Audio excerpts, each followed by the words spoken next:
ইহুদি বারবার নির্যাতনের স্টিম রোলার চাপা দেয়, শাস্তি বাড়া দেয়। বিলাল বলে, যত আমাকে শাস্তি দিতে পারো দিতে পারো, সমস্যা নাই। ঈমান গ্রহণ করেছি, জীবন দিতে রাজি, ঈমান দিতে রাজি না। আমাদের ঈমান রংসা 5 টাকা দামের,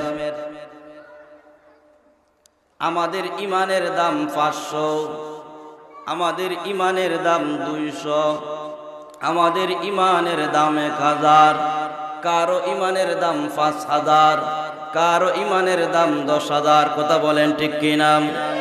নির্বাচনের সময় বোঝা যায় কার ঈমানের দাম কত বেশি, কার ঈমান 10,000, কার ঈমান